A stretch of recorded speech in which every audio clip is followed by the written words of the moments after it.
श्लोक 14वा. मात्रा स्पर्शास्तु कौंतेय शीतोष्ण सुख दुःखदा आगमा पायिनो नित्या स्तास्ति तितिक्ष स्व भारता. देखे इंद्रियांच्या होनी अधीन वागे तया ज्ञान नाकळे हे. विषयांचे ठाई जडे त्याचे चित्त म्हणून भ्रमातच सापडेतो. आपुले विषय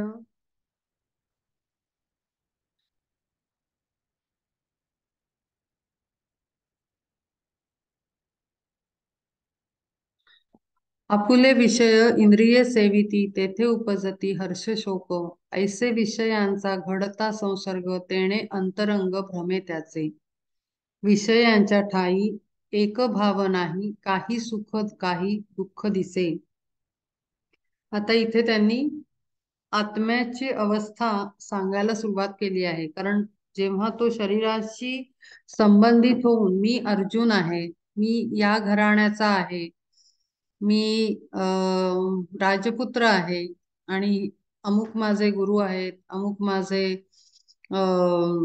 बंधू आहेत, माझे ज्येष्ठ आहेत, माझे पिता आहेत, असं सगळं जेव्हा तो रिलेट करायला लागला तेव्हा वेळ आली की त्याला त्याच्या सत्य स्वरूपाची, आपल्या स्वतःच्या सत्य स्वरूपाची ओळख देण्याची गरज लागली. कारण त्याच्याशिवाय तो या साऱ्या दुःखातनं आणि हा जो त्यांनी हे धारण केलेला आहे भाव, त्यातनं तो बाहेर येणार नाही. त्यामुळे आता त्याला खरा तू कोण आहेस ही सत्याची जाणीव करून द्यायची वेळ आली. आणि म्हणून आता इथून पुढचे जे श्लोक आहेत ते अत्यंत महत्वाचे आहेत. त्यामुळे अगदी लक्ष देऊन व्यवस्थित ऐकायचं. मी स्लो चालले आहे जेणेकरून सगळ्यांना ऍब्सॉर्ब होईल, अंडरस्टँड होईल. ठीक आहे. देखे इंद्रियांच्या होनी अधीन वागे तया ज्ञान नाकळे हे. इंद्रिय, दश इंद्रिय, 5 कर्मेंद्रिय, 5 ज्ञानेंद्रिय. 5 कर्मेंद्रिय कोणती? नाक, कान, त्वचा, त्याच्यानंतर जीभ, तोंड, म्हणजे आपली टंग, त्याच्यानंतर आपले आपण घाण विसर्जित करतो ती अवयव. ही सगळी 5 कर्मेंद्रिय झाली ज्यांनी आपण कर्म करतो आणि ज्यांनी आपल्याला ज्ञान प्राप्त होतं. ती आहे डोळे आणि नाही, पहिली आहेत हात पाय, ही सगळी आहेत. आणि ज्याने ज्ञान प्राप्त होतं ते डोळे, कान, नाक, त्वचा आणि जिव्हा, जे जिभेने आपल्याला टेस्ट कळते. आपल्याला कडू आहे, आंबट आहे, गोड आहे हे कळतं. त्वचेने आपल्याला गरम आणि थंड आणि मार दिला, राग राग राग व्यक्त केला टच करताना, तर तो आपल्याला कळतो, जो सेन्स होतो, ती सेन्सरी ऑर्गन्स. ज्ञान प्राप्त होतं ते ज्ञानेंद्रिया आणि कर्मेंद्रिया. ही दश इंद्रिय, या दश इंद्रियांच्या अधीन होऊन जेव्हा मनुष्य वागतो तेव्हा तिथे अज्ञान पूर्ण वर्णन वागणं असतं त्या व्यक्तीचं. आणि विषयांचे ठाई जडे त्याचे चित्त म्हणून भ्रमात सापडेतो. आणि मग ही इंद्रिय कुठे आपल्याला इन्व्हॉल्व करतात, एंगेज करतात किंवा गुंतवून ठेवतात? तर विषय. विषय कोणते? तर आपल्याला जे भाव निर्माण होतात आणि आपल्याला प्रत्येक गोष्टीत टीव्ही बघावासा वाटतो, मूव्ही बघावीशी वाटते, किंवा एखाद्या ऍक्टिव्हिटी मध्ये इन्व्हॉल्व करून आपल्याला जे ठेवतं, मग ते काहीही असू शकतं. म्हणजे काय सांगितलं ऍक्च्युली संतांनी, काही अति जे असतं ते एक्सेसिव्ह सांगितलेलं आहे. कशाचंही अति नाही पाहिजे, कुठलीही गोष्ट अति नाही पाहिजे. प्रपंचात पण अति गुंतलं नाही पाहिजे, अध्यात्म पण अति केलं नाही पाहिजे, टीव्ही अति बघितला नाही पाहिजे, मित्रपरिवारात अतिशयोक्ती नाही झाली पाहिजे. तर मग काय पाहिजे? मॉडरेशन. त्याच्यामध्ये एक मर्यादा हवी. मॉडरेशन म्हणजे मर्यादा. कमी आणि जास्तच्या बॉर्डरवर पाहिजे कायम. तर मर्यादा सांगितलेली आहे. तर ती मर्यादा जिथे नसते तिथे विषयांच्या अधीन, म्हणजे प्रत्येक गोष्टीचा विषय म्हणजे इंटरेस्ट, सब्जेक्ट्स. मग ते सब्जेक्ट्स कानाचे, डोळ्याचे, हे 10 इंद्रियांचे जे सब्जेक्ट आहेत, एखाद्याला खूप खायलाच आवडतं किंवा गोडच खायला आवडतं, तो कंट्रोलमध्येच येत नाही. कोणाकोणाला डोळ्यांनी काय करायचं असतं तर दृश्य बघायला आवडतात. मग ती काय आता मूव्ही म्हणा किंवा काय म्हणा, अति काही नाही पाहिजे. ही 10 इंद्रिय जी कामं करतात ते कुठलाही त्याला म्हणतात विषय, सब्जेक्ट्स. आणि त्या सब्जेक्ट्स मध्ये अति जिथे होतं तिथे माती होते. म्हणून अशा ठिकाणी ज्याचं चित्त म्हणजे मन, हृदय, विचार सगळं आलं. चित्तामध्ये अनेक प्रकार आहेत, त्याच्यामध्ये भाग आहेत पुन्हा. तर ते सगळं ज्याच्यामध्ये अडकतो तो भ्रमात सापडला जातो. सत्यापासनं खूप खूप दूर जातो. आणि सत्य काय आहे तर मी आत्मा आहे, हे सत्य आहे. हे शरीर म्हणजे मी नाही, विचार म्हणजे मी नाही, मन म्हणजे पण मी नाही. तर मी कोण आहे? मी आत्मा आहे. ही खरी ओळख आहे आपली. आपुले विषय इंद्रिये सेविती, तेथे उपजती हर्ष शोक. मग ह्या इंद्रियांनी जेव्हा, ही 10 इंद्रिय आहेत ती जेव्हा सब्जेक्ट्स मध्ये, विषयांमध्ये जेव्हा गुंतून पडतात, तेव्हा मग काय होतं? हर्ष आणि शोक म्हणजे आनंद आणि दुःख. जेव्हा मनासारखी गोष्ट झाली नाही की दुःख होतं.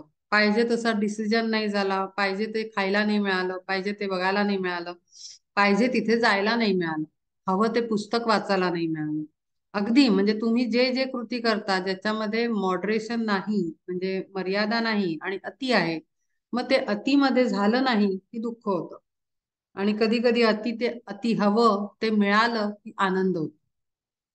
तर इमोशन्स मध्ये सुद्धा मॉडरेशन असलं पाहिजे.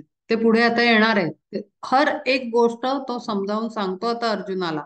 आणि अर्जुन म्हणजे आपण आहोत. ज्ञानी जे बसलेले आहेत ते अर्जुन आहेत. आणि सांगणारा श्रीकृष्ण आहे किंवा ज्ञानदेव आहेत. असं आपण बघून ऐकायचं. ऐसा विषयांचा घडता संसर्ग, तेणे अंतरंग भ्रम त्याचे.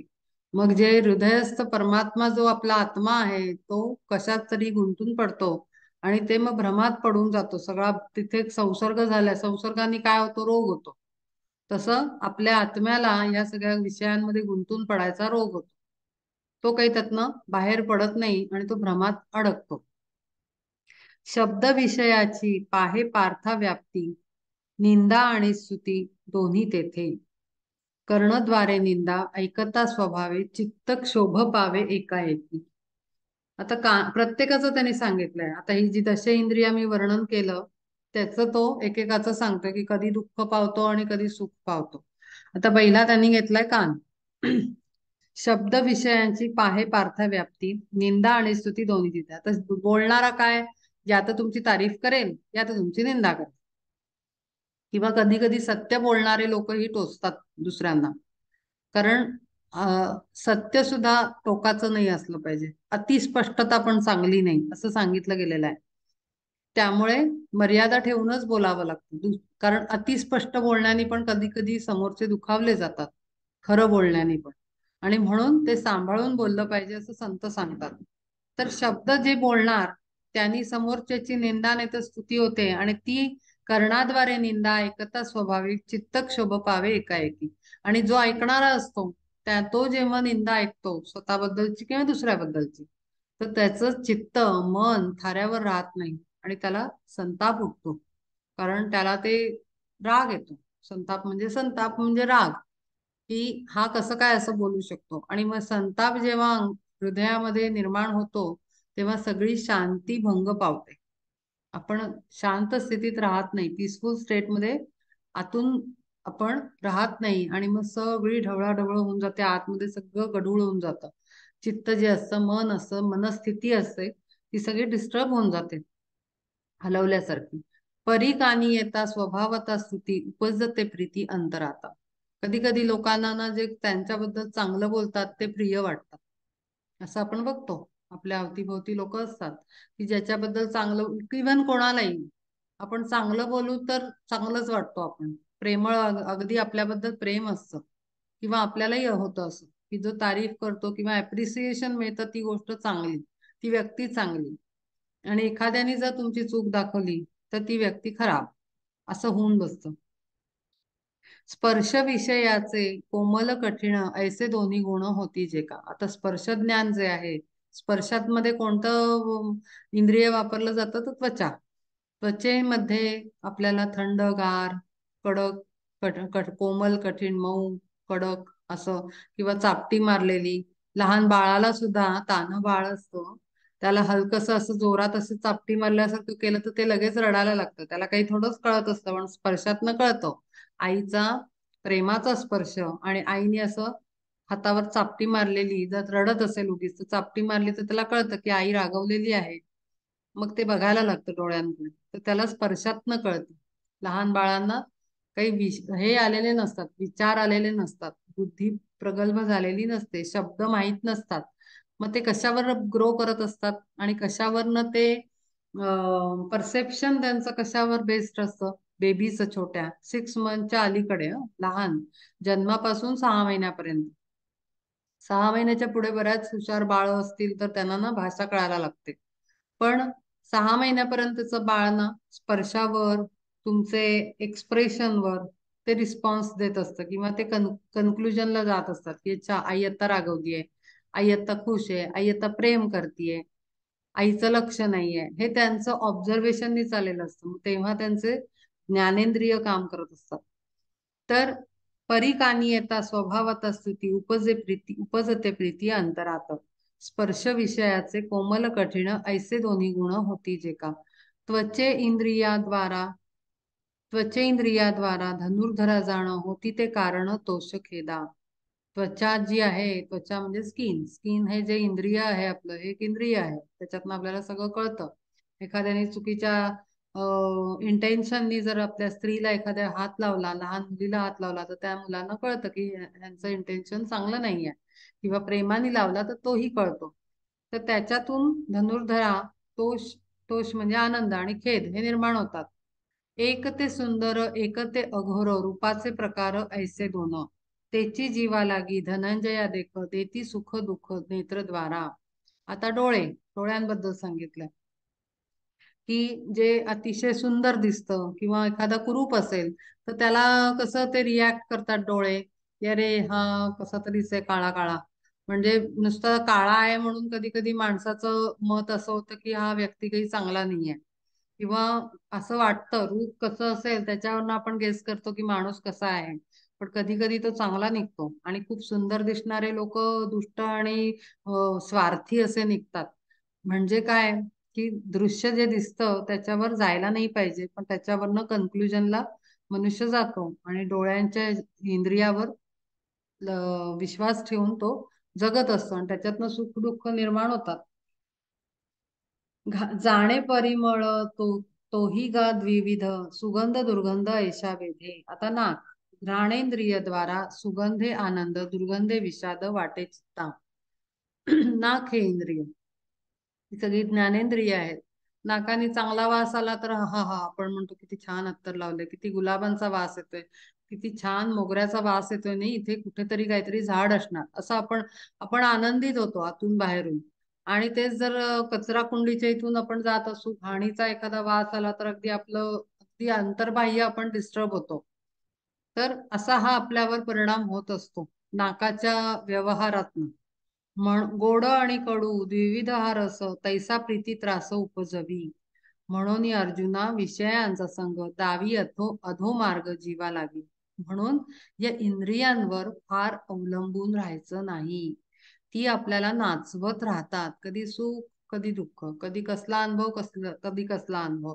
सारखं असं तळ्यात मळ्यात तळ्यात मळ्यात ते मन मागे पुढे, आनंदी दुःखी सुखी, असं काय काय काय काय काय काय त्याच्यात भाव लहरी, म्हणजे जशा पाण्यामध्ये लाटा उलटत राहतात सतत, तसं अखंड मनाचा सागर जो आहे त्याच्यात लाटाच येत राहतात, विचारांच्या, भावनांच्या, कल्पनांच्या.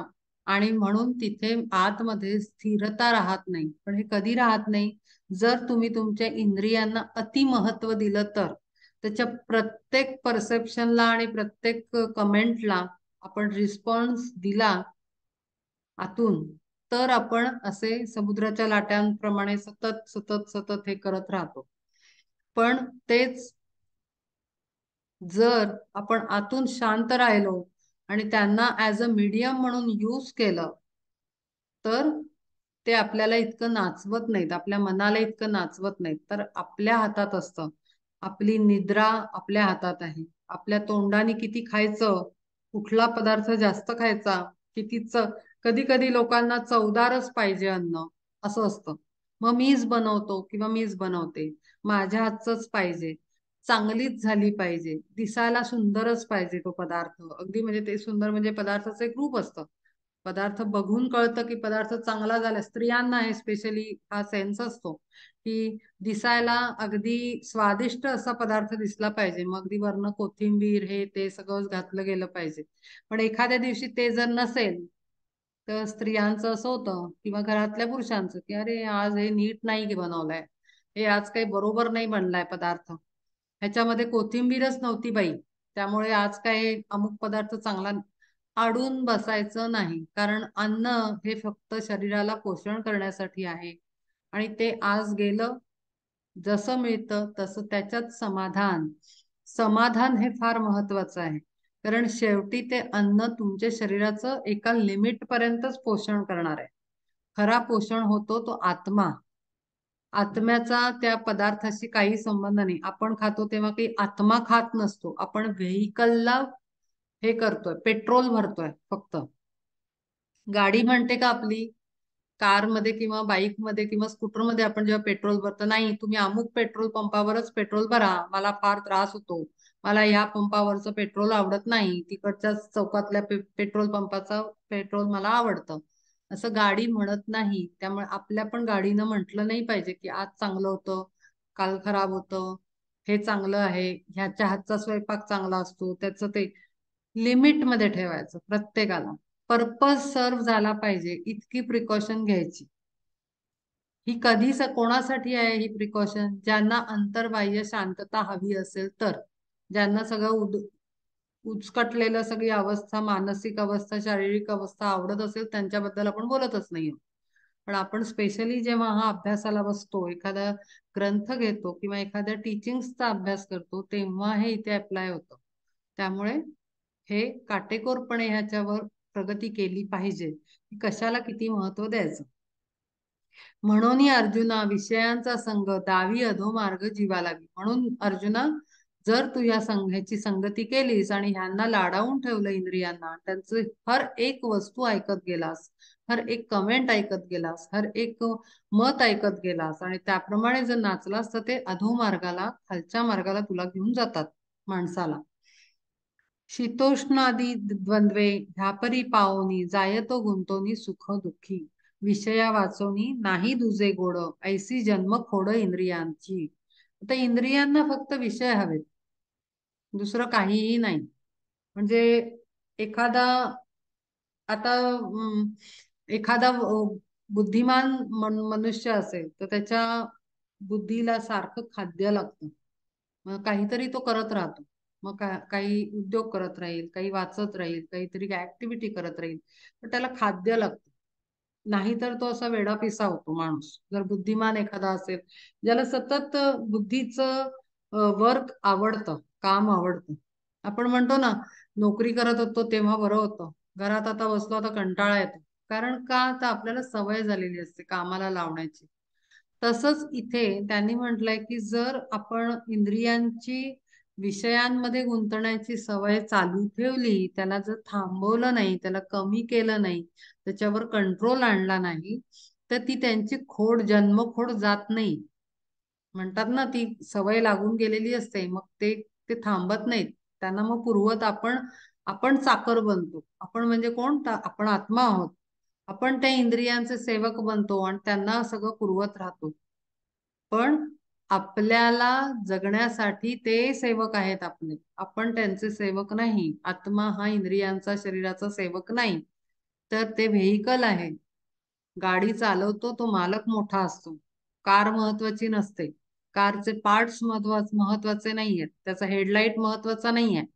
तो फक्त गाडीतनं जाताना चालवणाऱ्याला लाईट अंधार रात्रीचा दिसला पाहिजे म्हणून तो हेडलाईट आहे, इतकंच त्याचं महत्व आहे. आपण काही त्याला ताज बनवून ठेवत नाही, हो की नाही? तसंच शरीराकडे बघायचं. विषया वाचुनी नाही तुझे गोड ऐसी जन्म खोड इंद्रियांची. आणि पाहू जाता विषय हे कैसे, जैसे का आभासे मृग जळ. दिसावा इंद्राचं स्वप्नी ऐरावत तैसे नाशिवंत सर्वथैव. आता हे कसं आहे, मृगजळ माहिती असेल.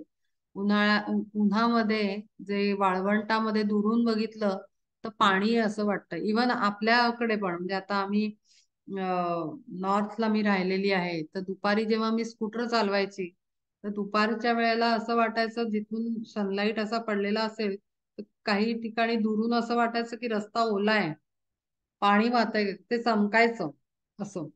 पण तिथे गेल्यानंतर कळायचं की अरे नाही, हे सनलाईटच्या त्या रेज मध्ये तसं भास होतोय दुरून बघितल्यावर. तसं तिकडे वाळवंटामध्ये पाणी आहे का काय असं वाटतं दुरून बघितल्यानंतर. त्याला मृगजळ म्हणतात. पण ते खरं खरं नसतं, ते एखादं स्वप्नवत असतं.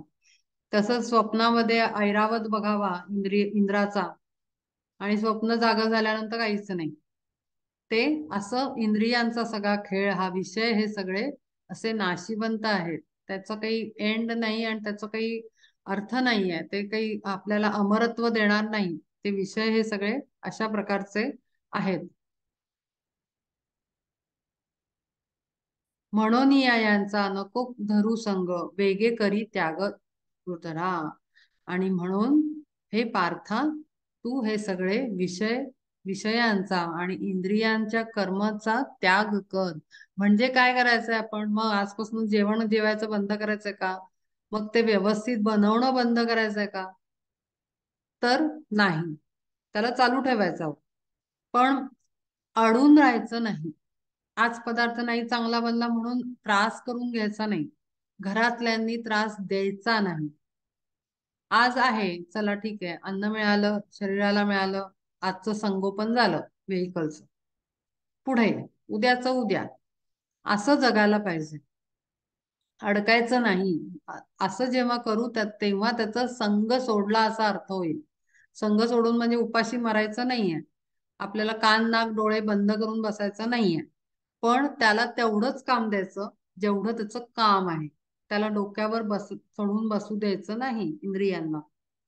यम ही न व्यथयन्ते ते पुरुषम पुरुषर्षभ, समदुःख सुखम धीरम सोमृतत्वाय कल्पते. देखे विषयांच्या नवे जो अधीन, सुख दुःखातून सुटे तोची. धनंजया नाही गर्भवास, विषयांचा पाश तुटे ज्याचा. तोची तो तत्वता नित्यरूप पार्था, सहजे सर्वथा ओळखावा. मग आता तू असं करू नको. मग त्याच्याऐवजी दुसरं कोण कसं असतं? तर जो विषयांच्या इंद्रियांच्या अधीन जात नाही, तो कसा असतो? तो आतून अत्यंत शांत असतो. आणि मग शांत झाल्यावर तो कशातून सुटेल? तर सुख आणि दुःख ह्याचं जे तळ्यात मळ्यात तळ्यात मळ्यात, कधी असं कधी असं कधी असं, ही जी नाचानाच चाललेली असते ती होत नाही. त्यामुळे तो आतून अत्यंत शांत, आणि असा शांत व्यक्ती अखंड परमात्म्याच्या सहवासात असल्यासारखा नित्य शांत मुक्त असतो. आणि म्हणून त्याला गर्भवास नाही. म्हणजे काय?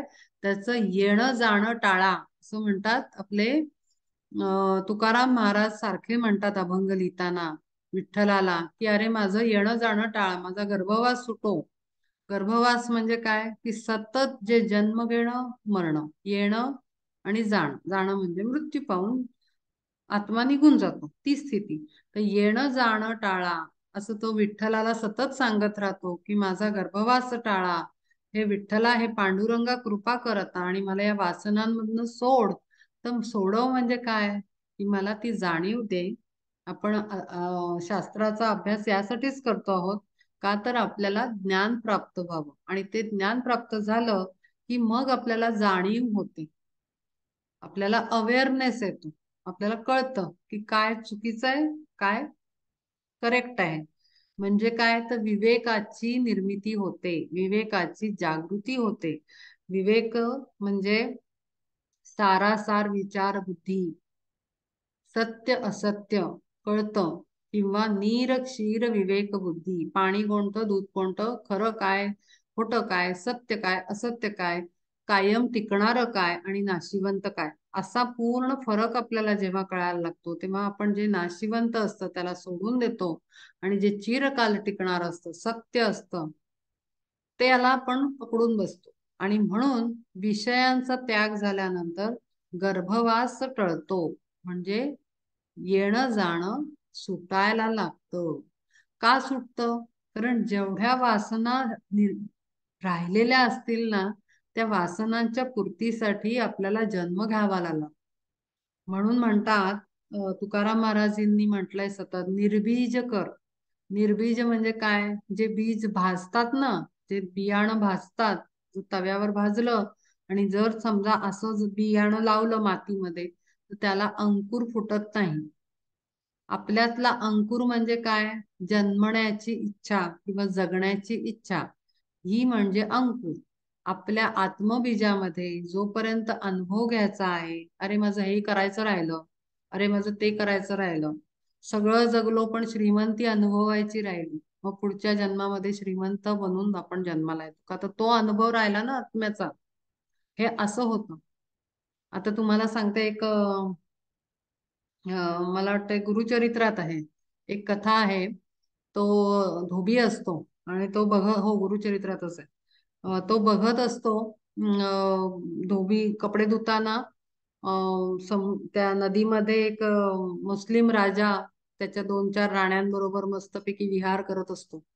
आणि ह्याचं आपलं सगळं लक्ष कपडे धुताना तिकडे असतं. आणि नृसिंह सरस्वती महाराज म्हणजे दत्तांचा तिसरा हे श्रीपाद श्रीवल्लभानंतरचा अवतार आहे, ते त्याला बघत असतात की याचं काय चाललंय. आणि मग ते बघतात, ते म्हणतात काय चाललंय, काय बघतोस तू? म्हणे नाही नाही असंच बघत होतो. तर ते विचारतात नृसिंह सरस्वती त्या धोब्याला की तुला राजा बनायचंय का? तर तो म्हणतो नाही नाही मी सहज बघत होतो, नाही मी तर तुमच्या सेवेत आहे, मी तर पूर्ण समर्पित आहे तुम्हाला, मला असं काहीच वाटत नाही, तुमची सेवा हीच माझ्यासाठी सर्व आनंद आहे आणि जन्मभर मला तेच करायचं आहे, मला काही असं राजा वगैरे नाही बनायचं. तर नृसिंह सरस्वती त्या धोब्याला म्हणतात की आत्ता तुझ्या मनात निर्माण झालेली आहे ही इच्छा की मी राजा असतो तर किती छान हा अनुभव जो काही तो घेतोय तो मला आला असता, ही तुझ्या आत्म्याला निर्माण झाली आहे इच्छा. तर तू आत्ताच्या आत्ता हा देह त्याग कर आणि तू राजा म्हणून जन्माला येशील. तो हात त्यांच्या पाया पडायला लागतो. त्याला त्याला असं वाटतं की अरे बापरे, आपलं काहीतरी चुकलं बहुतेक, आपण ते बघितलं आणि काही मनात विचार निर्माण झाला असेल, तर तो त्यांना प्रार्थना करायला लागतो की नाही नाही, मला तुमच्या सेवेशिवाय आणि तुमच्या चरणांपासून दूर नाही जायचं, मला तुमच्या पायाशीच राहू द्या, मला असं दूर करू नका. मग ते सांगतात की तू दूर होणार नाहीस, त्या जन्मामध्ये परत तू मला भेटशील आणि तुला मुक्तीच्या मार्गाला तू जाशील, तू मुक्त होशील पुढे जाऊन. तेव्हा जाऊन तो तयार होतो आणि मग त्याला आज्ञा दिल्यानंतर तो देह त्याग करतो, म्हणजे देह होत त्याचा मृत्यू होतो. आणि मृत्यू पावल्यानंतर ती शेवटची स्टोरी आहे गुरुचरित्रामध्ये, की तो मुस्लिम राजा बघितला होता, तर तो मुस्लिम राजा म्हणूनच जन्माला येतो. पण इच्छा झाली होती म्हणून मुस्लिम राजा बनला, पण तो आतून हिंदुत्व त्याच्यामध्ये जागृत असतं, त्यामुळे तो हिंदूंना हिंदू लोकांना आणि पंडितांना त्यांनी त्याच्या दरबारात ठेवलेलं असतं आणि तो हिंदूंच्या पद्धतीच्या विचारांनी तो राज्य करत असतो आणि चांगला राजा असतो जरी तो मुस्लिम असला तरी. आणि मग शेवटी तो भेटतो आणि तो भेटल्यानंतर ते देहत्याग करतात, नृसिंह सरस्वती, आणि कर्दळी वनात निघून जातात ते ह्याच्यामध्ये बसून. तर ते शेवटची स्टोरी आहे की तो भेटतो त्यांना आणि त्याला ते आशीर्वाद देतात, त्याला ज्ञान देतात आणि ते देह सोडतात नृसिंह सरस. तर असं होतं ऍक्च्युली आपलं पण, की जेवढे जेवढ्या इच्छा राहतात ते करण्यासाठी म्हणून आपण पुन्हा जन्म घेतो. तसं श्रीपाद श्रीवल्लभांच्या पोथीमध्ये सांगितलेलं आहे की तो एक धोबी, तोही धोबीच आहे, तोही सांगणारा. तर तो म्हणतो मागच्या जन्माला मृत्यूला जाताना एक कापड असं ते वासरू तोंडाशी धरून ते खेळताना मी बघितलं आणि मी माझ्या मुलांना सांगितलं अरे तो कपडा जरा उचलून जरा ठेवा, ते खातंय गाय आणि वासरू, म्हणजे त्या कपड्यामध्ये मन अडकलं म्हणून तो धोबी म्हणून जन्माला आला, असं तो शंकर भट्टांना सांगतो. तर ह्यातनं शिकण्यासारखी गोष्ट ही आहे की जर आपल्या बीजामध्ये, आत्मबीजामध्ये अंकुर फुटण्यासाठी जर काही शिल्लक राहिलं मटेरियल, तर अंकुर फुटतो आणि पुन्हा जन्म येतो. म्हणून संत म्हणतात, म्हणून तुकाराम महाराज सतत प्रार्थना करतात श्री विठ्ठलांना की माझं बीज निर्बीज कर, म्हणजे आत्मबीज निर्बीज कर. आणि जेव्हा हे निर्बीज होतं तेव्हा येणं जाणं थांबतं, येर झारा थांबतात आणि गर्भवास सुटतो. असं सगळी मी स्टोरी ह्याच्या मागे अर्थ कळावा म्हणून सांगितली की गर्भवास नाही, गर्भवास विषयांचा पाश तुटे ज्याचा, तोची तत्वता नित्यरूप पार्था सहजे सर्वथा ओळखावा. तोच नित्य स्वरूप झाला, परमात्म स्वरूप झाला असं ओळखावा. नासतो विद्यते भावो ना भावो विद्यते सतः, उभयोरपि दृष्टोंतस्त्वनयोस्त्वदर्शिभी. आता काही एक सांगेन ते ऐक, जे का सुज्ञ लोक ओळखिती. विश्वी सर्वगत चैतन्य ते गुप्त, स्वीकारिती संत तत्वज्ञ जय. मिसळले जैसे दूध आणि पाणी, काढी निवडोनी राजहंस. राजहंस जो असतो तो नीर क्षीर विवेक बुद्धी ही तिथून आलेली आहे की त्याला दूध आणि पाणी, नीर म्हणजे पाणी, क्षीर म्हणजे दूध, त्याला दोन्ही वेगळं करून पिता येतं. तो पाणी सोडतो आणि दूध घेतो. म्हणून राजहंसासारखी बुद्धी हवी. मिसळले जैसे दूध आणि पाणी, काढी निवडोनी राजहंस. किंवा अग्नी माझी घालोनी सुवर्ण, तज्ञ चोख हेण निवडिती. बुद्धी चातुर्याने घुसळिता दही, नवनीत पाही दिसे अंती. भूस आणि बीज एकत्रित जाण, परी पाखडून घेता जैसे. आपण कसं एखाद्या वेळेला तांदूळ डाळ आपल्याला चांगली मिळत नाही, दगड असतात त्याच्यामध्ये किंवा कचरा असतो काही, आपण त्याला निवडतो, कचरा फेकून देतो, दगड फेकून देतो, घाण फेकून देतो आणि आपण चांगला तांदूळ निवडून आपल्या डब्यात भरतो. तसंच आपल्याला करायचं असतं जीवनामध्ये, जे आपण रोजच्या व्यवहारात करतो.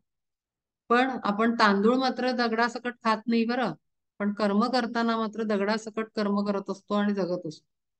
आपल्यालाही जसं तांदूळ निवडून चांगलं अन्न पोटात घालतो ना, तसंच आपल्या आत्म्याचा पण विचार करायला पाहिजे की आत्म्याला आपण फक्त चांगलं पोषण देतो आहोत का, की आपण चुकीचं पण देतोय. मग आता आपण आपल्याला वाटेल की फक्त कर्म करणं म्हणजे बोलणं बघणं एवढंच, पण असं नाहीये. हा पुढचा एक अदर डायमेन्शन पण आहे. चार मेंटल बॉडी आणि इमोशनल बॉडी मध्ये तुम्ही काय साठवताय आणि काय फेकून देताय. म्हणजे दुसऱ्याबद्दल काय विचार करताय, द्वेष करताय का, त्याला क्रिटिसाइज करताय का, त्याचे दोष बघताय का, त्याची अवहेलना करताय का, काय चालू आहे विचारांनी, कृतीनं काय चालू आहे, बुद्धीनं काय चालू आहे, हे पण येतं. इंद्रिय म्हणजे नुसतंच खाणं पिणं जगणं यातला पार्ट नाही आहे इथे. इथे आपण इथून सुद्धा काय करतो आहोत दुसऱ्याबद्दल. मग दुसऱ्याला दुसरा काहीतरी करतोय याचा आपल्याला त्रास होतोय का, एखाद्याची कुठली तरी हॅबिट आहे किंवा काहीतरी लाईफस्टाईल आहे, मग त्याचा आपल्याला त्रास होतोय का, तोही नाही झाला पाहिजे. कारण तो त्याच्या प्लान प्रमाणे जगतो आहे, मी माझ्या प्लान प्रमाणे जगते आहे. जरी आपण एका घरात असलो, एका जगात असलो, एका शहरात असलो, एका प्लॅटफॉर्मवर असलो, तरीही तो त्याचं जगत असतो, आपण आपले जगत असतो. हा जर थोडा अंडरस्टँडिंग आला तर आतमध्ये शांतपणा स्थिर राहत. नाहीतर नुसतं बघून बघूनच लोक उद्वेगीन संतापत असतात की ह्याला बघून बघून म्हणतात, पण ह्याला बघून बघूनच त्रास होऊन राहिला, अमक्याची ऍक्टिव्हिटी बघून बघूनच संताप होऊन राहिला. कशासाठी, काही आवश्यकता नाही. तो त्याच्या घरी तो त्याला पाहिजे तसं जगतोय, आपण आपल्या घरी जगतोय. तो त्याच्या लेवलवर जगतोय, आपण आपल्या लेवलवर जगतोय. हा दोष आहे आपल्यात. जर असं भावना निर्माण होत असतील तर हा सुद्धा दोष आहे. त्याला ताबडतोब अंकुश ठेवला पाहिजे, त्याच्यावर कंट्रोल मध्ये आणलं पाहिजे. कौतुक करायचं नाही स्वतःच, अजिबात करायचं नाही की माझं असं आहे तसं आहे. नाही, जेव्हा आपल्याला दुसऱ्याचं दुखतंय म्हणजे आपण चांगले नाही, आणि मग चांगले होण्यासाठी प्रयत्न केला पाहिजे. आपल्याला काहीही खटकलं नाही पाहिजे दुसऱ्याचं. आपला प्रवास महत्वाचा आहे. दुसऱ्याचं काहीही डोक्यात आलं नाही पाहिजे आणि टोचलं नाही पाहिजे. जिथे टोचतंय तिथे खुपतंय आणि याचा अर्थ अंतःकरण स्वच्छ नाही. शुद्ध शब्दात सांगते, जर दुसऱ्याचं बघून आपल्याला त्रास होतोय, दुसऱ्याच्या आनंदाने आपल्याला दुःख होतंय, तर आपलं हृदय स्वच्छ नाही. मलिन आहे, स्वच्छ करायला पाहिजे. सिंपल, सरळ सांगते मी. आता काही एक सांगेन ते ऐक, जे का सुज्ञ लोक ओळखतील, जे शहाणे आहेत त्यांना हा फरक कळतो आणि मग ते काय करतात. विश्वी सर्वगत चैतन्य ते गुप्त स्वीकारिती संत तत्वज्ञ ते. संतांना आणि ज्ञानी लोकांना ज्यांना हे कळलेलं आहे, अशा लोकांना कळलं आहे की सर्वथा ईश्वरी सत्ता चालली आहे आणि ईश्वरी शक्ती व्याप्त आहे. माझ्या तुझ्यात ईश्वरी शक्ती व्याप्त आहे. हे जेव्हा संतांना कळतं तेव्हा त्यांना सत्य अवगत असतं, त्यांना माहीत असतं आणि म्हणून ते अंतर्बाह्य शांत असतात. ते दुसऱ्यांना सुधरवायला जात नाहीत, ते फक्त सांगतात की हे हे असं आहे, हे हे असं आहे. ऐकणाऱ्यांनी त्याला फॉलो करायचं असतं आणि ते सुद्धा विवेकाने विचार करून. इथे काय म्हणतात त्याला, बुद्धीच्या पातळीवर पारखून बघायचं असतं आणि मग विवेकाच्या सहाय्याने निर्णयाला जायचं असतं. मिसळले जैसे दूध आणि पाणी, काढी निवडोनी राजहंस. राजहंसासारखं पाहिजे, तो कसं करतो तसं आपण पाहिजे. किंवा सोनार. सोनार ते सोनं येतं, पहिले दगड असतात ते सोन्याचे, त्यातनं कसं तो माती काढून टाकतो, गरम तापवून त्याचं पिघळवून सोनं घेतो फक्त आणि कचरा काढून टाकतो. तसं करायला पाहिजे. बुद्धी चातुर्याने घुसळीता दही, नवनीत पाही दिसे अंती. बुद्धीचं चातुर्य वापरून माणसाने घुसळून बघितलं पाहिजे प्रत्येक घटनेला, प्रसंगाला, सिच्युएशनला, कथेला किंवा ज्ञानाला किंवा विचारांना, कर्माला, ऍक्शनला, प्रत्येकाला घुसळून सतत विवेक कामाला लागलेला पाहिजे.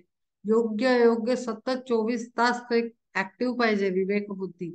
तरच आपल्याला पक्की दिशा मिळते आणि खूप चांगलं जीवन जातं. आपण चुकण्याचे चान्सेस कमी होतात, दुसऱ्याला दुखवण्याचे चान्सेस कमी होतात, कुकर्माचे चान्सेस कमी होतात, दुष्टपणाने वागण्याचे चान्सेस कमी होतात. भूस आणि बीज एकत्रित जाणं, परिपाकडून घेता जैसे. बीज ते राहिले, फुलं ते उडाले, ऐसे कळू आले स्वभावाची. मग आपोआप ती स्वभाव बनून जातो की कचरा बाहेर जातो, चांगलं आत येतं, कचरा बाहेर जातो, चांगलं आत. म्हणजे काय की डेली प्युरिफिकेशन, रोजची ती प्रोसेस चालू आहे. जसं ते रसाचं गुऱ्हाळ चालू असतं, कणकण कणकण, त्याला घुंगरू बांधलेले असतात. टिंग टिंग टिंग टिंग टिंग टिंग, रसाच्या गुऱ्हाळाजवळ आवाज येतो आपल्याला, छान वाटतो कानाला. तो काय करत असतो, रस काढत असतो, कचरा फेकत असतो, रस काढत असतो, कचरा अलग करत असतो. असं सतत ते गुऱ्हाळ आपलं कर्माच्या, विचारांच्या, बुद्धीच्या पातळीवर चाललं पाहिजे, विवेकाचं गुऱ्हाळ. जेणेकरून रसच आत राहील आणि चोथा बाहेर फेकला जाईल. हे सतत प्रोसेस मध्ये पाहिजे. जै तैसा सारा सार करिता विचार, सहजे संसार निरसला. त्याचा जो ह्या प्रोसेस मध्ये स्वतःला टाकतो, त्यांनी खरंच प्रपंच केला. निरसला म्हणजे नाहीसा झाला, म्हणजे येणं जाणं नाहीस झालं. संसार, संसार म्हणजे जे प्रपंच थाटला गेलेला आहे, जो मायेचा प्रभाव आहे, तो कमी होतो, तो निघून जातो, त्याचं प्रभुत्व कमी होतं. मग तत्वता ते ऐकलेची एक, उरे तत्व देख ज्ञानियासी. मग ज्ञानांना एकच तत्व व्याप्त आहे असं कळायला लागतं, ते सुद्धा परमात्म तत्व. चैतन्य उपाधी दोहोतील सार, तयांनी साचार ओळखिले. म्हणून अनित्य संसाराच्या ठाई, तयासी तो नाही सत्य बुद्धी. अनित्य संसार प्रपंच कसा आहे, सृष्टी कशी आहे, अनित्य म्हणजे न टिकणारी, ती सतत चेंज मध्ये आहे. पूर्वी जेव्हा युनिवर्स क्रिएट झालं, त्याच्यापेक्षा आज जमीन अस्मानचा फरक असेल इतका बदल आलेला आहे. इवन आपण आता आपल्या एखाद्या ठिकाणी गेलेलो असतो आणि आपण जर 2-4 वर्षांनी परत जाऊ, समजा आता समजा कोल्हापूरला मी कधीतरी लहानपणी गेले होते, मी जर समजा कोल्हापूरची ट्रिप आत्ता केली जवळजवळ 25-30 वर्षांनी, तर आज मला कोल्हापूर शहर वेगळंच दिसेल. तिथे नवीन बिल्डिंग आलेले असतील, नवीन लोक असतील, नवीन जनावर असतील, नवीन झाडं असतील. तर हे सततचा चेंज युनिवर्स मध्ये आहे आणि तो ज्याला कळला, त्या चेंजला त्यांनी समजलं, तेव्हा कळतं की हे नित्य काही नाहीये, कायम टिकणारं काही नाही, कायम चेंज आहे तिथे. तो ऍक्सेप्ट झाला पाहिजे आणि सत्य कळलं पाहिजे. म्हणून अनित्य संसाराच्या ठाई, तयासी तो नाही सत्य बुद्धी. अविनाशी तू तद्विधी, येन सर्वमिदं ततम. विनाशम व्य विनाशम अव्ययस्यास्य न कश्चित कर्तु मर्हति। देखे सारा सार करिता विचार भ्रांती ती साचार असारता। उरे ते सार ते उरे सार ते तो स्वभावता नित्य त्रिवार हे सत्य जाण पार्था। लोकत्रयाकार जयांचा विस्तार नसे त्या आकार नाम वर्ण। ऐसा विलक्षण सदा सर्वगत जन्मक्षयातीत असे जोका। देखे सारासार करिता विचार भ्रांती ती साचार असारता।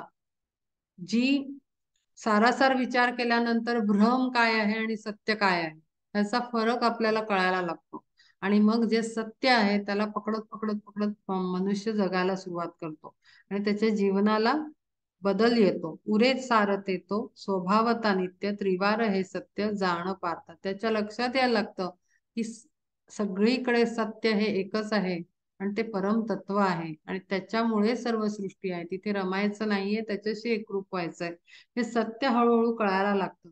लोकत्रयाकार जयाचा विस्तार नसे त्या आकार नाम वर्ण। ती जी परमात्मा शक्ती आहे त्याला नाम रूप काही नाही आहे, तो त्याच्या पलीकडे आहे। त्याचा कुठलाही आकार नाही, रूप नाही, रंग नाही आणि ऐसा विलक्षण सदा सर्वगत जन्मक्षयातीत असे जोका। जो जन्मत नाही आणि मरतही नाही असा तो सत्य अनित्य कायम टिकणारा असा तो आहे। धनंजयातया आत्म्याचा निभ्रांत केलिया ही घात होत नाही आणि असा तो आत्मा आहे जो कधीही अलग होत नाही, तो कायम टिकतो, तो मरत नाही, जन्मालाही पुन्हा येत नाही, तो कायम आहे, तर तो आत्मा आहे। अंतवंत इमे देहा नित्यस्तोक्ता शरीरिण अनाशीनो प्रमेयस्य तस्माद्युध्यस्व भारता। देह मात्र सर्व विनाशी स्वभावे म्हणून झुंजावे अर्जुना तू। हा देह सर्व प्रकारे विनाश पावणारा आहे, हा नित्य टिकणारा नाही। त्यामुळे यांना मी मारतो, त्यांना मी मारतो, त्यांच्या मरणाचं कारण मी बनतो, हे सगळं बडबडत बसू नको, तू युद्ध कर। आता त्यांनी सांगायला सुरुवात केली की तू युद्ध कर, हे जन्म मरण हे तर होतच राहणार आहे। तू नाही मारलं तर कोणीतरी दुसरं मारेल का कुठल्या तरी दुसऱ्या युद्धात, हे तर मरणार आहेत। त्यांच्या मरणाशी तू काही कनेक्ट होऊ नकोस, रिलेट करू नकोस स्वतःला, तू युद्ध कर। देह हा सर्व अर्थाने विनाशी आहे, संपुष्टात येणारा आहे, खतम होणारा आहे, नष्ट होणारा आहे, त्यामुळे त्याची काळजी काही तू करू नकोस। य एनम वेत्ती हंतारम यश्चैनम वन्यते हतम उभौ तौ न विजानितो नायम हंती न हन्यते। धरोनिया पार्था देह अभिमान देहची मानू न आपणाते। मारिता मारितामी तैसे सर्व हे मरते ऐसे भ्रांत चित्ते बोलतोसी। न होती हे वध्य साच पाहू जाता मारिता ही पार्था न होसी तू। तू जे समजतो आहेस की ह्यांना मी मारणार असं जेव्हा मी म्हणीन, तर मी समजा युद्धाला उभी राहीन आणि मी जसं म्हटलं की ह्याला मी मारणार, त्याला मी मारणार, सगळ्यांना मी मारू का, म्हणजे काय करतेय मी, माझा अहंकार वाढवतेय की मारणारी मी आहे, म्हणजे अभिमान वाढवतेय मी, शरीराचा देहाचा अभिमान मी वाढवते आहे। तर असं तो म्हणतोय की धरोनिया पार्था देह अभिमान देहची मानून आपणाते। हे बोलताना सुद्धा तो कायम करतोय मी मारणार आहे असं म्हणताना तो स्वतःला सुद्धा देह म्हणून कन्सिडर करतोय की मी अर्जुन। पण तो खराच अर्जुन आहे का, तर नाही, त्याच्या आतमध्ये कुठली तरी परमात्मा शक्ती आहे, ती काही अर्जुन नावाची नाही आहे। अर्जुन नावाचं ते शरीर आहे आणि ते मारणार आहे, मग त्यांनी मी मारणार आहे असं म्हणण्यात काही अर्थ नाही। म्हणून तो म्हणतोय की देह अभिमान धरोनिया पार्था देहची मानून आपण स्वतःला देह हे ह्यांना मारणार असं म्हणताना तू स्वतःला सुद्धा देहच समजून राहिलास, तर ते चुकीची विचार बुद्धी आहे तुझी। मारिता मी तैसे सर्व हे मरते ऐसे भ्रांत चित्ते, ते तू मारलंस तर मरणार आहे आणि तूच त्यांच्या मृत्यूला कारण आहेस, हे असं दोन्ही बाजूनी बोलणं हा भ्रम आहे तुझा, हे काही सत्य नाही। न होती हे वध्य साच पाहू जाता मारिता ही पार्था न होसी तू। आज तू नाही मारलं तर ते खूप कधीतरी मरणारच आहेत, ते काही अमरत्व घेऊन आलेले नाही आहेत, मी मारणार असं करून अहंकाराने देहाचा अभिमान वाढवण्यात काहीही अर्थ नाही, असं तो त्याला खरं तर ओरडतोच आहे. न जायते म्रियते वा कदाचिन नायम भूत्वा भविता वा न भूय अजो नित्य शाश्वतोयम पुराणो न हन्यते हन्यमाने शरीरे. आता इथे त्यांनी दोन श्लोक एकत्र घेतलेले आहेत. वेदा विनाशीनम नित्यम य एनम जम व्ययम कथम स पुरुष पार्थ कम घातयती हंती कम. देखावे जे स्वप्नी स्वप्नी चिते जासाच जागृती येताच काही नाही. तैसा जाणे पार्था हा तो मायाभास वाया गुंतलास भ्रमा माझी. जैसी शस्त्रे छाया हाणिता अंगाते सांगे काय ऋते धनुर्धरा. किंवा पूर्ण कुंभ उलंडता जैसे नष्ट झाले दिसे भानुबिंब. आता तो पुन्हा एकदा त्याला एक एक एक एक दृष्टांत म्हणजे एक्झाम्पल्स सांगतोय पटवून देण्यासाठी, की जसं आपण रात्री झोपतो तर आपल्याला काहीतरी स्वप्न पडतं, की मी अमुक ठिकाणी गेलो, मी हा प्रवास केला, मी तेच झालं, मला पैसे मिळाले किंवा माझे पैसे हरवले, चोर घरात आले, काही काही स्वप्न पडतात. कधी कधी आकाशात फिरल्याची पण स्वप्न पडतात लोकांना. काहीही पडू शकतं. तर ते स्वप्न खरं असतं का? ते उठल्यानंतर नष्ट झालेलं असतं. तर म्हणजे स्वप्न हे नाशिवंत आहे, ते काही खरं नाही. तैसा जाणे पार्था हा तो मायाभास वाया गुंतला असं भ्रमा. हे जीवन हे स्वप्नगत आहे. म्हणून मी मागच्या वेळेला संतांनीच दिलेली उपमा, मी काही माझं काहीच इथे वापरत नाहीये. मला जे शिकवणीतनं मिळालं ते मी शेअर करते. की एक संत होते, ते ऋषिकेश वगैरे साईडचे. त्यांचं मी 20-21 वर्षाची असताना टीव्हीवर वेदांत विचार म्हणून संस्कार चॅनलवर त्यांचं 15 मिनिटं फक्त प्रवचन असायचं. तेव्हा ते 2-3 हे एक्झाम्पल्स द्यायचे आणि ते या भगवद्गीतेत कायम वापरलेले आहेत. की बुडबुडा, मागच्या वेळेला मी म्हणलं पाण्याचा जो बबल बनतो, बबल्स असतात, किंवा आपण ते फू करून ते लहान मुलांचं खेळणं असतं, त्याच्यातनं आपण साबणाचं पाणी आणि ती नळी असते, रिंग असते, त्यातनं फुंकर घातली की ती आपण हवा भरतो पाण्याच्या ह्याच्यात, आणि मग तो आकार घेतो आणि तो बबल असा हवेत मस्त छान दिसतो, खूप सुंदर दिसतात ते बबल्स बनत असतात त्या खेळण्यातनं, टॉय मधनं. पण मग तो बबल किती वेळ राहतो? काही क्षणार्धातच तो हवा त्याची निघून गेली की पटकन फुटतो आणि पाण्याचे असे शिंतोडे उडतात आपल्या अंगावर, तो फुटतो तेव्हा. इतकं ही सृष्टी ही मायाचा भास आहे, केवळ मायेने निर्माण झालेली ही सृष्टी आहे. पण आपण त्याच्यामध्ये हा मुलगा, ही मुलगी, हा मुलाचं जीवन, हे मुलीचं जीवन, मग काय नातवंड, मग काय ते संसार, सगळा प्रपंच, वस्तू खरेदी, घरदार, किती काय काय कठीण अशी ती स्टोरी बनवतो आणि इतकं त्याच्यात गुंतून बसतो. पण हे केवळ त्या बुडबुड्याप्रमाणे आहे किंवा एखाद्या बबल सारखं आहे जीवन. हे पटकन त्यातली हवा गेली की ते नष्ट होणार आहे. इतकं सत्य ही त्याची परिस्थिती आहे जीवनातल्या प्रपंचाची आणि आपल्या संसार म्हणजे जी सृष्टी आहे त्याची, आपल्या भोवताची आपण जी दुनिया बनवलेली आहे त्याची. त्याच्याबद्दल त्यांनी म्हटलंय, वाया गुंतला असं भ्रमा माझी. आपण जे मी अमुक आहे आणि आपल्याशी निगडीत जो आपण प्रपंच मस्त थाटून बसलेलो असतो आणि सुख दुःख अनुभवत बसलेलो असतो तळ्यात मळ्यात होत, तो केवळ भ्रम आहे. तो जर भ्रम तोडला तर सत्य काय आहे कळल्यानंतर मन जास्त शांत होतं, ते सुखाच्या ह्याच्यात शांत राहण्यापेक्षा. जैसी शस्त्रे छाया हाणिता अंगाते काय ऋते धनुर्धरा. जर सावलीमध्ये मी नुसतं एखाद्याला अशी छडी मारली आणि नुसती सावली पडली त्याची, तर ती खरी खरी ती सावली असते. ती काही छडी खरंच कोणाला लागली का? एखाद्या शस्त्राची सावली असेल तर ती लागते का? तर नाही, ती तर भिंतीवरची सावली आहे, ती काही खरं काही शस्त्र टोचलेलं नाही कोणाला समोरच्याला. असं तो समजावून सांगतोय की किती हे आपल्या भोवतालचं दृश्य प्रपंच म्हटलेलं आहे याला. म्हणजे काय दिसतो तो, इतकं स्पष्ट शब्दात ह्याचं उच्चारण केलेलं आहे धर्मशास्त्रामध्ये आपल्या. दृश्य प्रपंच, जो डोळ्यांना दिसतोय तो प्रपंच आपल्या अवतीभवतीचा, तर त्याच्यात किती गुंतायचं ना ह्याचं लिमिट आहे. आणि ते लिमिट सतत सतत संत सांगत राहतात. आणि परमात्मा श्रीकृष्णही तेच सांगतो आहे.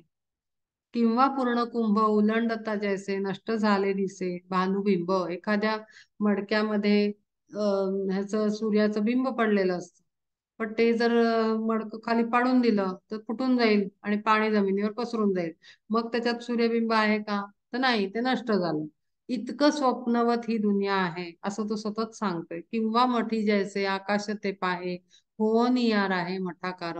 एखादं रिकामं मडकं भांड असतं, ते रिकामं असतं तेव्हा त्याच्यात आकाश म्हणजे काय, तर जे एनर्जी आहे त्याच्यामधली, ती त्या भांड्याच्या आकाराची बनलेली असते. पण हे पण उदाहरण ते कायम द्यायचे. बुडबुडा आणि मदाकाश मठाकाश आणि हे जे उदाहरण दिलेलं आहे ते, की एखादा माठ असतो, माठ त्याच्यामध्ये एअर असते, पण तो माठ फुटला तर ती एअर राहते का पुन्हा त्या शेपची? नाही राहत. ती आहे बाहेरच्या आकाराशी ती हवा मिक्स होऊन जाते, ती एअर मिक्स होऊन जाते. ती फक्त त्या शेप मध्ये असते तोपर्यंत ते शेप असतो. तसंच आपल्या शरीराचा जेवढा आकार आहे तोपर्यंत. नसेल तेव्हा हे चैतन्य तत्व जे आहे ते परम चैतन्यात मिसळून जातं. त्यामुळे हे असे भ्रम घेऊन जगायचं नाही असं तो सांगतो आहे. भंगता तो मठ आकाश ना नासे, असे जैसे तैसे मूळ रूपी. ते तिथल्या तिथे मिक्स होऊन जातं. जे एअर आहे त्यातली किंवा एखादी एनर्जी फील्ड आहे त्याचं, ते तैसे जरी पार्था लोपले शरीर सर्वथा अमर आत्मतत्व. लगेचच सांगितलंय पहा त्याने, की तसंच हे हा जो माठ आहे शरीराचा, बाहेरचं लेयर आहे, कव्हर आहे शरीराचं, ते गळून पडलं की आतलं तत्व जे आहे ते आत्मतत्व परमात्म तत्वात विलीन होतं. त्याला तू एवढं इतकं घेऊन सांभाळू नकोस.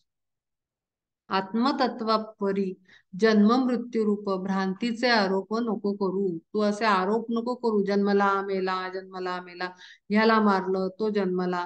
हे काही तू काही करत बसू नको. झालंय ते ते शरीर धारण करून आलेले आहेत आणि ते शरीर सोडून निघून जाणार आहेत आणि ते पुढच्या मार्गाला लागणार आहेत. काही बोलायचंय का वृषाली? तुमचा व्हिडिओ ऑडिओ पॉज झाला होता एक अर्ध्या मिनिटासाठी, म्हणजे 10-20 सेकंड साठी. अच्छा. कुठपर्यंत ऐकलं? नाही, हार्डली एक काही सेकंड्स पॉज झाला होता. अच्छा अच्छा. एक हा, 5 ते 10 सेकंड्स पॉज झाला होता. बर.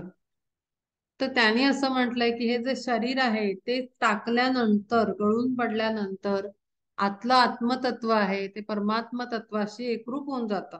त्यांना तुम्ही मारलं मग मेले, मग जन्माला आले, ह्यांना मारलं त्यांना मारलं असं घोळ घालत बसू नकोस. असा भ्रम निर्माण करत स्वतःला आरोप देत बसू नकोस. त्याचा दोष स्वतःला लावून घेऊ नकोस. वासांसी जीर्णानी यथा विहाय, हा फेमस श्लोक आहे भगवद्गीतेचा.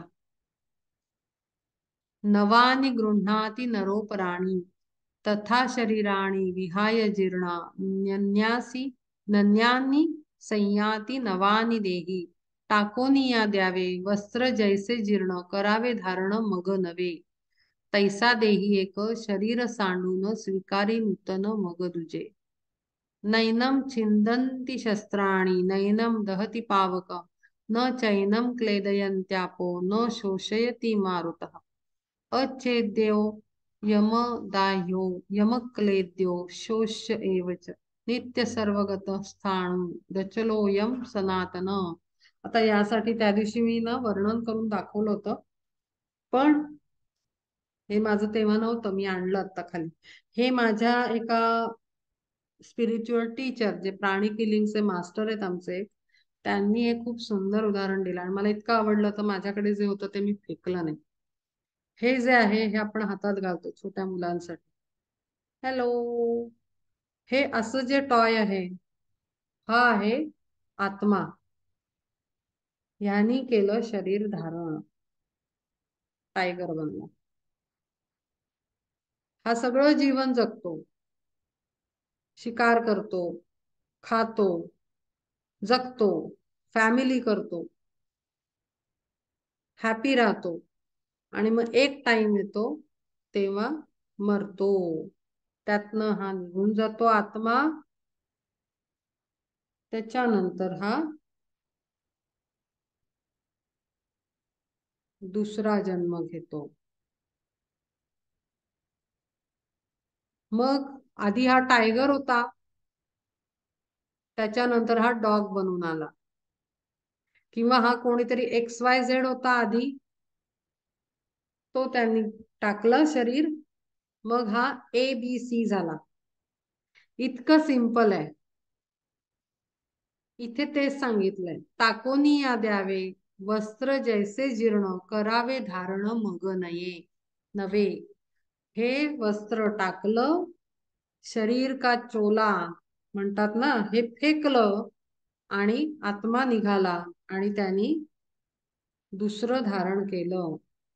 मग पुन्हा खेळ केला, जन्माला आला, मोठा झाला, परिवार केला, एन्जॉय केलं, सगळं जीवन आनंदलं, आणि एक टाइम येईल तेव्हा सगळं सोडलं आणि पुन्हा मेला. मग काय, तिसरा जन्म. असं हे शरीराचा प्रवास चालू असतो, आत्म्याचा, वेगळी शरीर धारण करत. मग आता किती आपण या मनुष्यानी त्याचा परिवार, त्याचं घरदार, त्याची प्रॉपर्टी, त्याचा पैसा अडका, त्याची मुलं बाळ, त्याचे नातेवाईक, बहीण भाऊ, अमुक तमुक, घर परिवार, प्रॉपर्टी, याचा काहीच उपयोग नाही. जर हे सोडायचं आहे तर त्यांनी जो सारा प्रपंच स्थापन केलाय, त्यांनी जर केलंय, त्याचं चिंता करण्याचा काही मतलब आहे का?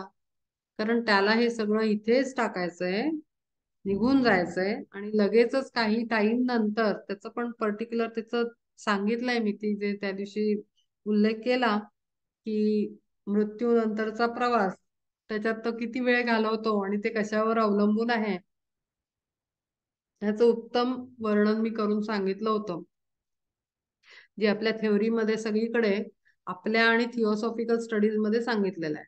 ऍज इट इज तसंच शेअर केलं होतं. मग पुन्हा दुसरा जन्म, मग पुन्हा हा आपली प्रॉपर्टी करणार, हा आपला परिवार करणार, त्याचं सगळं जीवन, मग पुन्हा ते तसंच टाकायचं अर्धवट आणि निघून जायचं. मग असं चालू असताना आपण किती इन्व्हॉल्व्ह व्हायचं, हा विचार करण्याचा प्रश्न आहे.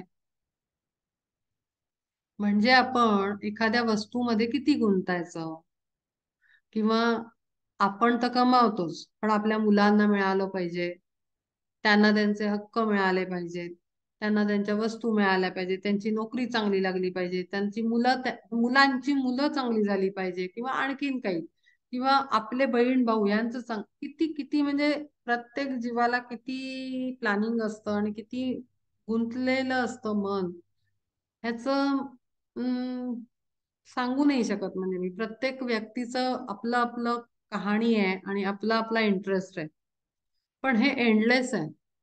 जर हे असंच जर वेगळं वेगळं शरीर घेऊन यायचं असेल तर काहीच अर्थ नाहीये ह्या आत्म्यानी गुंतण्यामध्ये. इतकं स्वच्छ तो सांगतोय, टाकूनिया द्यावे वस्त्र जैसे जीर्ण, करावे धारण मग नवे, तैसा देही एक शरीर सांडून स्वीकारी नूतन मग तुझे. तसं एक सोडून दुसरं, दुसरं सोडून तिसरं, असं तो नूतन नवीन दरवेळेस नवीन शरीर धारण करतो. आधी प्राण्यांचे झाले, कीटकांचे झाले, झाडापानांचे झाले, आणि आता जेव्हा तो सोल इव्हॉल्व्ह होतो, जसं मी मागच्या वेळेला कोविडचं एक्झाम्पल दिलं, इव्हॉल्व्ह सोल काय करतोय जर्नीमध्ये. आता ह्याच्या जर्नीमध्ये त्यांनी, हा टायगर होता, आता टायगरच्या क्वालिटीचं लाईफ त्यांनी सगळे अनुभव घेतले, की क्रूरता कशी हवी, किंवा शिकार कशी करायची, हे त्या आत्म्याने शिकलं. तो त्यांनी अनुभव घेतला, एक्सपिरियन्स घेतला, त्याची पेनड्राईव्ह फुल केली, मग त्यांनी हे शरीर टाकलं. मग तो आला, कारण तो इव्हॉल्व्ह झाला, त्याचं त्यांनी सगळं जे काही जगलं त्याच्यातनं तो नवीन बऱ्याच गोष्टी शिकला. मग तो इव्हॉल्व्ह झालेला सोल पेट बनून आला. पेट म्हणजे पाळीव प्राणी, ॲनिमल, म्हणजे काय, तो कुत्रा. आता कुत्रा माणसाळतो, कुत्र्याला सगळी अक्कल असते, खाली बस म्हणलं की बसतो, लॉयल असतो मालकाला, तो मालकाचं रक्षण करतो, त्याला मालकाचा अधिकार, मालकाची सेफ्टी इतकं सगळं कळतं. म्हणजे काय तर टायगरच्या ह्याच्यामध्ये राहून त्यांनी जे शौर्य धारण केलेलं होतं ते कुत्रा म्हणून त्याचं कामाला येतं. आणि तो आपल्या मालकाचं रक्षण करतो. म्हणजे काय, त्याचा सोल इव्हॉल्व्ह झालेला आहे. इव्हॉल्व्ह म्हणजे प्रगत झालेला आहे. मग पुन्हा इथे तो काय करतो, इथे त्याला प्रेम कळतं, इथे त्याला भाषा कळते मनुष्याची.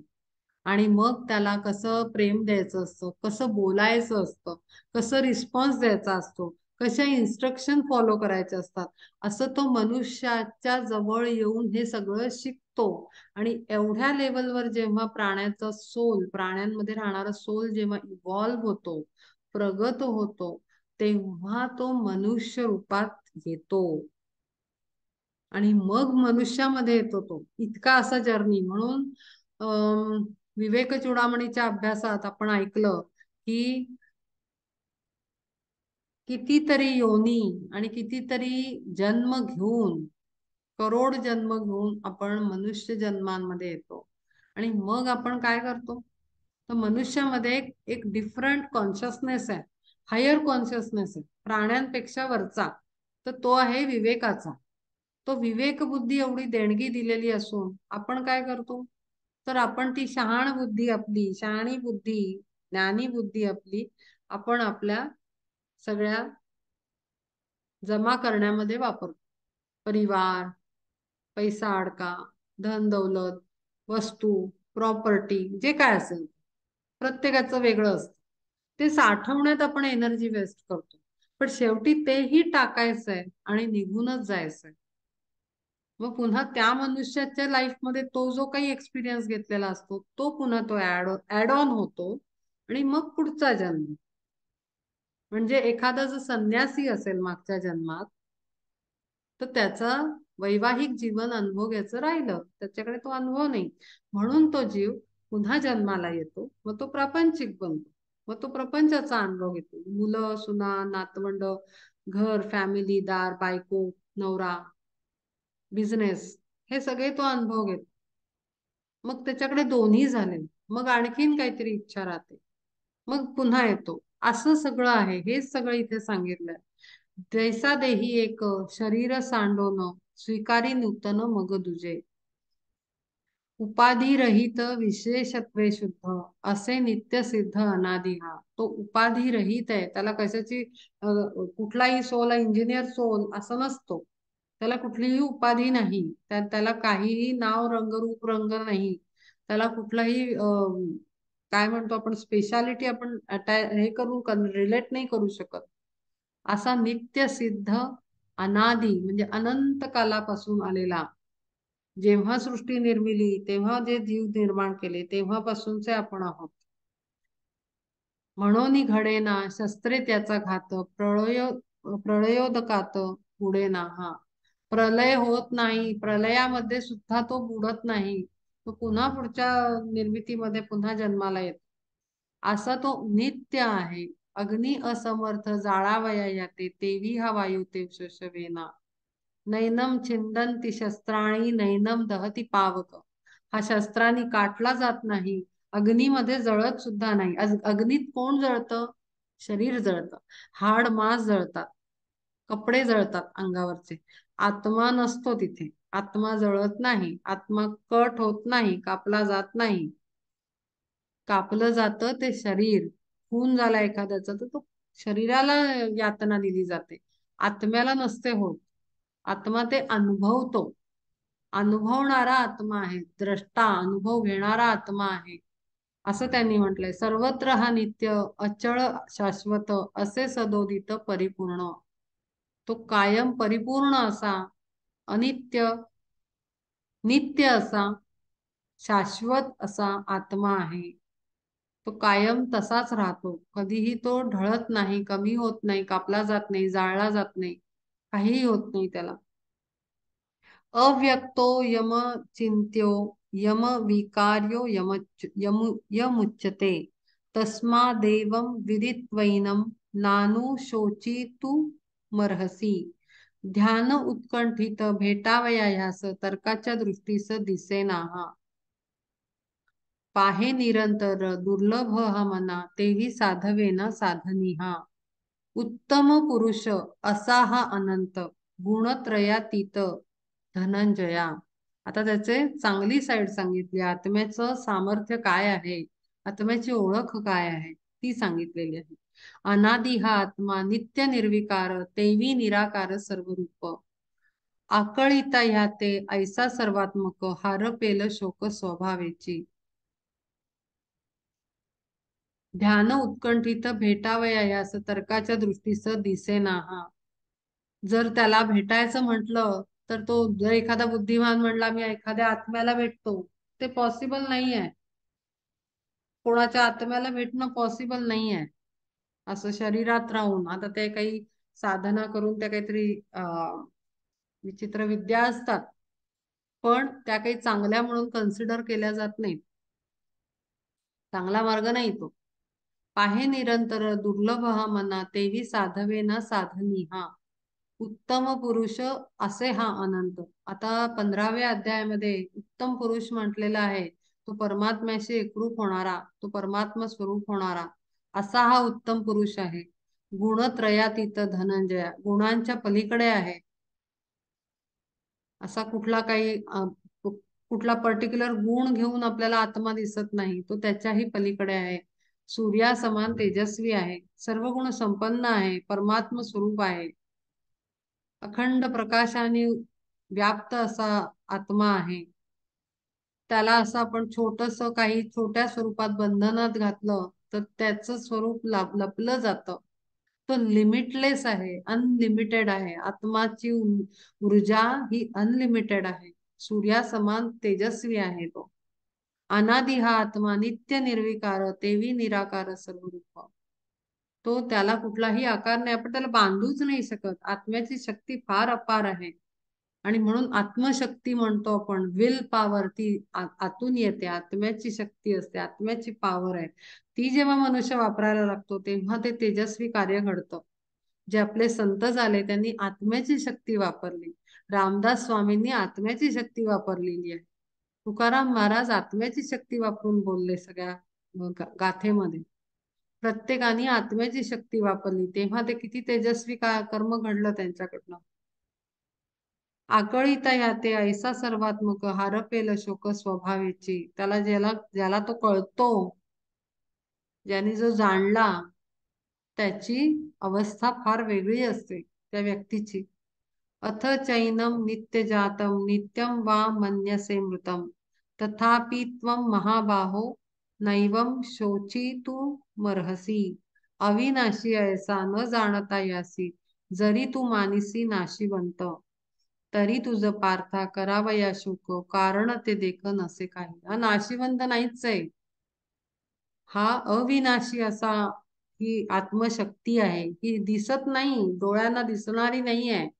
आपण जर उघडून बघायला गेलो तर आत्मा कुठे आहे? प्रकाश स्वरूप आहे, प्रकाश बिंब आहे छोटस, पण प्रचंड शक्ती आहे त्याच्यात. आपण जर असं खोलून आत्मा बघायला गेलो तर आत्मा दिसत नाही, पण तो अविनाशी आहे, तो कायम टिकणारा आहे, त्याची शक्तीच अपार आहे, त्याचं तेजच भव्य आहे तो. आणि त्याला तू काय मारला, तोडला, कापला ही असा शोक करणं शोभत नाही. काहीच कारण नाही त्याला असं छोट लिमिट मध्ये करण्यामध्ये काहीच अर्थ नाही. अर्जुना उत्पत्ती स्थिती आणि लय चाले हा अक्षय नित्यक्रम. उत्पत्ती स्थिती आणि लय. उत्पत्ती म्हणजे निर्मिती, स्थिती मधले म्हणजे मधला स्टे त्याचा, आणि लय म्हणजे नाश पावणं, एंड होणं. या तिन्हीच्या पलीकडे आहे तो. या तिन्हीच्या स्थितींच्या पलीकडे आहे तो. काही उत्पत्ती होत नाही त्याची, टिकला आणि क्षय झाला असं त्याचं नाही. हे तर शरीराचा रोल आहे, शरीराचं रूप आहे हे, पण हे आत्म्याचं स्वरूप नाही. तो नित्य आहे. जान्हवीचा जैसा प्रवाह अखंड वाहतो उदंड नित्य निरंतर. उगमी उदक नाहीच खुंटले तर अंती तरी मिळे सागरासी. आणि वाहता ते मध्ये निरंतर संचले अपार दिसे जैसे. जान्हवी म्हणजे गंगेचं नाव आहे. जान्हवी म्हणजे गंगेचा उगम कसा दिसतो का आपल्याला? गंगेचा उगम दिसत नाही. गंगा ही दिव्य शक्ती आहे ऍक्च्युली. तिचा उगम म्हणून एक जागा आहे आपल्या पृथ्वी तलावर. पण असा गंगेचा उगम झाला असं काही दिसत नाही आपल्याला. पण तिचा प्रवाह कसा आहे? अखंड आणि उदंड आहे. आपल्याला असं वाटतं कुठे कुठे गंगेचं पात्र छोटं झालं, पण म्हणून काही त्याचा फोर्स आणि पाणी आणि त्याचा फ्लो काही कमी झालेला नाहीये. तो अखंड तिथून सुरुवात झाली तो सागराला मिळेपर्यंत तर पूर्ण प्रवास करतं. ते कुठेही ते कमी झालेली आपल्याला दिसत नाही प्रवाहात. वाहता ते मध्ये निरंतर संचले अपार दिसे जैसे. प्राणी मात्रा लागी तीनही या स्थिती तैशा परी होती अखंडित. कदापि हे सर्व नये थांबवाया कासे असी वाया खेद आता. हे कोणी थांबवू नाही शकत. हे जे शरीराचं जगणं मरणं राहणं जगणं मरणं राहणं हे सगळे आहे उत्पत्ती होणं हे हे प्रत्येकाला आहे. ते त्याला आपण काही थांबवू नाही शकत. तू मी कोणी थांबवणारे आपण कोणी नाही. त्यांना फ्लो मध्ये घटना घडू द्यायच्या असतात. आपण त्याला कारणीभूत नाही होत. अनादी हा ऐसा चाले नित्यक्रम निसर्गाचा धर्म जाण पार्था. हा निसर्गाचा भाग आहे. उत्पत्ती होणं जन्मणं टिकणं आणि मरणं किंवा नाश पावणं ही सृष्टीचा हा नियम आहे. कारण त्याच्याशिवाय नवीन नित्य सृष्टी राहणार नाही ना. बदल अस्तित्वात राहणार नाही. आणि ही तो जो खेळ आहे सृष्टीचा, जो मागच्या वेळेला हिनं प्रश्न विचारला होता की कशाला केलं निर्माण आणि मग काय आहे हे सगळं. तर हो तो त्याचा परमात्म्याचा खेळ आहे. आपण त्याचा फक्त पार्ट आहोत. गोष्ट का रचली आणि कठपुतलीचा खेळ का मांडला असं कठपुतल्या विचारू शकत नाहीत. आपण म्हणू आम्हाला तो एंटरटेनमेंट आहे आम्ही त्याच्यासाठी केलेला आहे. तसं तो त्याचा खेळ आहे. आपण त्यातला एक अंश आहोत. आणि म्हणून ह्या साऱ्या विचारात पडण्यापेक्षा ते सृष्टी निर्मितीचा भाग आहे आणि आपण त्यातलं एक एलिमेंट आहोत छोट. त्यामुळे तर एवढा विचार केल्यानंतर तर मग आपल्या इच्छा आणि प्रकल्पांना काही अर्थच नाहीये. म्हणजे आपण सगळं भारत राहतो इंडिव्हिज्युअल लाईफ मध्ये त्याला काहीच अर्थ उरत नाही जर त्या लेवलवर आपण विचार केला तर. तुझं माने नाही जरी हा पाहोन जन्मक्षयाधीन जीवलोक तरी नको खेद करावया काही अटळ हे पाही जन्म मृत्यू. हे जन्म मृत्यू अटळ आहे त्याला कोणी टाळू शकत नाही. त्यामुळे तू हे काहीतरी उगीच शोक करत बसू नकोस आणि युद्धाला सज्ज हो. युद्ध कर. आपण थांबवायचंय का? काहीतरी मागच्या वेळेला कोणतरी म्हणलं होतं ना जायचंय कुठेतरी. लवकर संपेल का?